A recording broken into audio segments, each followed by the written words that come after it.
গরুর কলিজা এবং রুটি তৈরি করলাম রাতের ডিনারের জন্যে।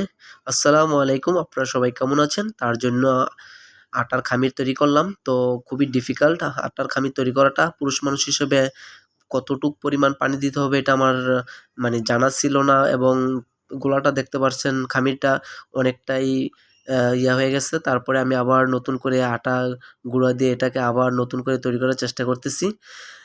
তারপরে গোল হওয়াটা রুটির সবচেয়ে বড় একটা বিষয়। তো আমার রুটিটা গোল করার আমি চেষ্টা করেছি অনেকটাই। তো পুরুষ মানুষ হিসেবে যতটুক হওয়া দরকার অতটুকুই আমি চেষ্টা করেছি। আলহামদুলিল্লাহ দেখেন রুটিটা কিন্তু মাশাআল্লাহ দিলে কম গোল হয় নাই। তো সব মিলে আমার হাতটা এক হাত কেটে গেছে আপনারা জানেন। তারপরেও এক হাতের সাহায্যে রুটিটা যে এতটুকু গোল করতে পারছি এটাই আলহামদুলিল্লাহ। সবচেয়ে বড় বিষয় হচ্ছে রুটি তো ছিঁড়ে খাবো, গোল হওয়ার আর না হওয়ার মধ্যে তো কোনো কিছু যায় আসে না। তারপরেও গোল করলাম।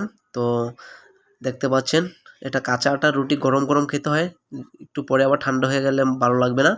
তো আমি কিন্তু গরুর কলিজা ঠিকই রান্না করেছি, তার জন্য আমি থেমে থাকিনি। তো রাতের ডিনারটা আলহামদুলিল্লাহ রুটি এবং গরুর কলিজা দিয়ে খেলাম। সবাই ভালো থাকবেন। আল্লাহ হাফেজ। আসসালামু আলাইকুম ওয়া রাহমাতুল্লাহ।